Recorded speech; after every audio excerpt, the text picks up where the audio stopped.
Baghdad کے محلہ جیلان میں ایک موچی رہتا تھا، نام تھا حارث بن وارث۔ بہت صابر اور شاکر آدمی تھا، لیکن اس کی بیوی سدرا بہت بے صبری اور ناشکری تھی۔ ہر وقت اپنے میاں کو طعنے دیتی رہتی کہ تم نکمے ہو، کاہل ہو، اتنے تھوڑے پیسے کماتے ہو کہ بہت مشکل سے گزارا ہوتا ہے۔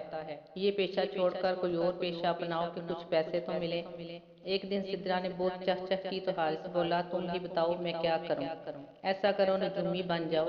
سدرا بولی، کل میں بازار گئی تو وہاں مجھے حاتم نجومی کی بیوی مل گئی۔ ایمان سے کیا ٹھاٹھ تھے اس کے، میں تو حیران رہ گئی۔ آگے پیچھے دو دو نوکر تھے اس کے، کپڑے ایسے پہنے تھے کہ میں نے کبھی خواب میں بھی نہیں دیکھے ہوں گے۔ اس نے ایک دکان سے 5,000 کا ایک قالین خریدا، ہمیں تو 5 روپے کی دری بھی نصیب نہیں۔ دیکھو حارث، میری مانو تو تم بھی نجومی بن جاؤ۔ ارے نیک وقت، حارث بولا، مجھے علم نجوم کی الف بے کا بھی پتہ نہیں، میں نجومی کیسے بن سکتا ہوں؟ جب وہ حاتم کا بچہ نجومی بن سکتا ہے تو تم کیوں نہیں بن سکتے؟ سدرا تنگ کر بولی، بس میں نے کہہ دیا کل سے تم موچی نہیں نجومی ہوگے۔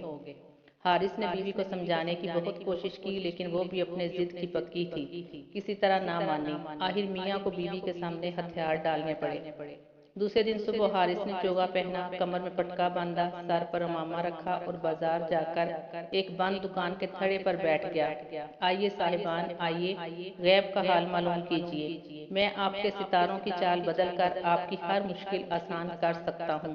آئیے آئیے، مت شرمائیے، مت گھبرائیے، بہت پہنچا ہوا نجومی ہوں۔ آن کی آن میں اس کے گرد لوگوں کا مجمع لگ گیا۔ اس مجمع میں بغداد کا ایک مشہور جوہری بھی تھا۔ وہ لوگوں کی بھیڑ کو چیرتا پھاڑتا حارث کے پاس آیا اور بولا، یا شیخ، میں ایک جوہری ہوں، بادشاہ سلامت نے مجھے اپنا تاج پالش کرنے کے لیے دیا تھا۔ اس کا ایک ہیرا غائب ہو گیا ہے، اگر وہ ہیرا نہ ملا تو میں بے موت مارا جاؤں گا۔ حارث آسمان کی طرف دیکھ کر بولا، تمہارا ستارہ گردش میں ہے، اسے گردش سے نکالنے میں 1 گھنٹہ لگے گا۔ اب تم جاؤ، 1 گھنٹے بعد آنا۔ کہنے کو تو اس نے کہہ دیا، مگر دل میں گھبرا رہا تھا کہ ہیرے کے چور کا پتہ کیسے چلاؤں گا۔ میرے تو فرشتوں کو بھی معلوم نہیں کہ چور کون ہے اور ہیرا کہاں ہے۔ اس نے ایک ٹھنڈی سانس بھری اور بولا، اری سدرا، تو نے اپنے شوہر کو کس مصیبت میں پھنسا دیا ہے؟ اتفاق کی بات اس مجمع میں جوہری کی بیوی بھی موجود تھی، اور اتفاق کی بات کہ اس کا نام بھی سدرا تھا۔ حارث کی یہ بات سن کر وہ سمجھی کہ نجومی کو معلوم ہو گیا ہے کہ ہیرا میں نے چرایا ہے۔ وہ تھر تھر کانپتی ہوئی آگے بڑھی اور حارث کے چوگے کا دامن پکڑ کر بولی، یا شیخ، مجھے معاف کر دیجئے، میں اس جوہری کی بیوی ہوں، میں نے ہیرا چرانے کی نیت سے نہیں لیا تھا، میں صرف اسے دیکھنا چاہتی تھی، اب سمجھ میں نہیں آتا کہ اسے کیسے واپس کروں۔ حارث نے کہا، جو لوگ اپنے گناہوں کا اقرار کر کے سچے دل سے توبہ کرتے ہیں، خدا انہیں معاف کر دیتا ہے۔ اب تم فوراً گھر جاؤ اور وہ ہیرا چپکے سے اپنے خاوند کے چوگے کی جیب میں ڈال دو۔ 1 گھنٹے بعد جوہری واپس آیا تو حارث نے کہا، تمہارے ستارے کی چال کچھ بگڑی ہوئی تھی، اب میں نے ٹھیک کر دی ہے، تم گھر جاؤ، ہیرا تمہارے چوگے کی جیب میں ہے۔ جوہری الٹے قدموں گھر گیا اور چوگے کی جیب ٹٹولی تو ہیرا اس میں موجود تھا۔ وہ خوشی سے پھولے نہ سمایا۔ اس نے ایک تھیلی میں سونے کی اشرفیاں بھریں اور حارث کے پاس آ کر بولا، یا شیخ، آپ تو سچ مچ بہت پہنچے ہوئے نجومی ہیں، ہیرا میرے چوگے کی جیب میں پڑا تھا، لیجئے، میری طرف سے یہ حقیر نذرانہ قبول کیجئے۔ اس نے اشرفیوں کی تھیلی حارث کے ہاتھوں میں تھما دی۔ حارث نے گھر آ کر تھیلی سدرا کو دی اور بولا، لو یہ اشرفیاں، اب مجھ سے یہ کام مت کروانا، آج تو میں بچ گیا، روز روز نہیں بچوں گا۔ سدرا اشرفیاں دیکھ کر پاگل ہو گئی۔ اس نے حارث کی بات سنی انسنی کر دی اور اشرفیاں گننے لگی۔ دوسرے دن ناشتے کے بعد حارث دکان پر جانے لگا تو سدرا نے کہا، کدھر چلے؟ اب تم حارث موچی نہیں بلکہ بغداد کے مشہور نجومی حارث بن وارث ہو۔ بازار جاؤ اور لوگوں کو بے وقوف بنا کر ان کی جیبیں خالی کراؤ۔ زبردست کا ٹھینگا سر پر، طاقت وقت بات ماننا پڑتی ہے۔ حارث نے چوگا پہنا، کمر میں پٹکا باندھا، سر پر امامہ رکھا اور بازار جا کر ایک بند دکان کے تھڑے پر بیٹھ گیا۔ آہستہ آہستہ لوگ جمع ہونے لگے، کوئی کچھ پوچھتا تو کوئی کچھ۔ حارث یوں ہی اٹکل پچو جواب دے کر ان سے پیسے اینٹھ لیتا۔ شام کو گھر واپس آیا تو اس کی جیب بھری ہوئی تھی۔ ایک صبح کو وہ بازار جانے کی تیاری کر رہا تھا کہ کسی نے دروازہ کھٹکھٹایا۔ باہر نکلا تو دیکھا دو سپاہی کھڑے ہیں۔ انہوں نے ادب سے سلام کیا اور بولے، بادشاہ سلامت نے آپ کو یاد فرمایا ہے، اب بھی اسی وقت ہمارے ساتھ چلیے۔ حارث شاہی محل میں پہنچا تو وہاں بادشاہ اور وزیروں کے علاوہ شہر کا کوتوال بھی موجود تھا۔ وہ دل میں ڈرا کہ خدا خیر کرے، کہیں بادشاہ کو معلوم تو نہیں ہو گیا کہ میں اصلی نجومی نہیں ہوں اور لوگوں کو بے وقوف بنا کر پیسے بٹورتا ہوں۔ اس نے جھک کر بادشاہ کو 3 فرشی سلام کیے اور ہاتھ باندھ کر سر جھکا کر کھڑا ہو گیا۔ بادشاہ بولا، پرسوں رات ہمارے خزانے سے ہیرے جواہرات کے 40 صندوق غائب ہو گئے ہیں۔ پولیس چوروں کا سراغ لگانے میں ناکام رہی ہے۔ ہم نے سنا ہے کہ تم بہت اچھے نجومی ہو۔ اگر تم نے چوروں کا پتہ چلا لیا تو ہم تمہیں منہ مانگا انعام دیں گے۔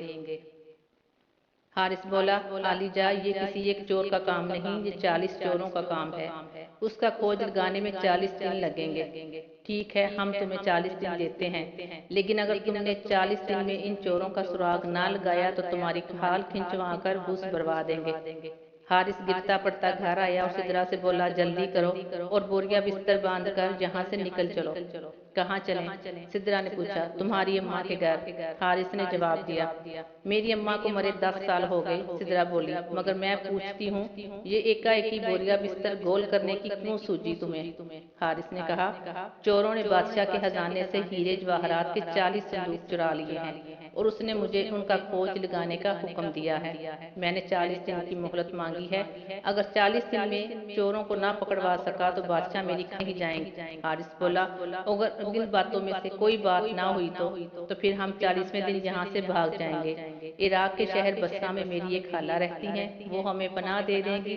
سدرا نے کہا، لیکن ہمیں یہ کیسے پتا چلے گا کہ کتنے دن گزر گئے ہیں؟ حارث نے کہا، نہ مجھے لکھنا آتا ہے نہ تمہیں۔ سدرا سوچ میں پڑ گئی، پھر بولی، روز شام کو مرتبان میں ایک کنکری ڈال دیا کروں گی، اس طرح معلوم ہوتا رہے گا کہ اتنے دن گزر گئے ہیں۔ جن چوروں نے شاہی خزانے میں چوری کی تھی ان کا ایک ساتھی شاہی محل کی جاسوسی کرتا تھا۔ اس نے اپنے سردار کو بتایا کہ بادشاہ نے بغداد کے ایک نجومی کو ہمارا کھوج لگانے پر مقرر کیا ہے۔ یہ شخص نجوم کا بہت بڑا عالم ہے، اس نے بادشاہ کو ہماری صحیح تعداد بتا دی ہے اور وعدہ کیا ہے کہ 40 دن کے اندر وہ ہمیں پکڑوا دے گا۔ سردار بولا، ارے بے وقوف، چوروں کی تعداد تو ایک بچہ بھی بتا سکتا ہے، ظاہر ہے 40 صندوق تو 40 آدمی ہی اٹھائیں گے۔ بس اس نے بتا دیا کہ یہ 40 چوروں کا کام ہے، لیکن یہ نجومی بہت چالاک معلوم ہوتا ہے، ہمیں اس کی نگرانی کرنی چاہیے۔ تم آج شام اس کے گھر جانا اور معلوم کرنا کہ وہ کیا کرنا چاہتا ہے۔ اسی شام وہ چور حارث سے گھر پہنچا تو اسے کھڑکی میں سے باتوں کی آواز آئی۔ وہ کان لگا کر سننے لگا۔ اسی وقت سدرا نے مرتبان میں ایک کنکری ڈالی اور حارث زور سے بولا، 40 جو ہی میں نے اس کی کھڑکی میں کان لگائے، اس نے کہا، 40 میں سے ایک کیا؟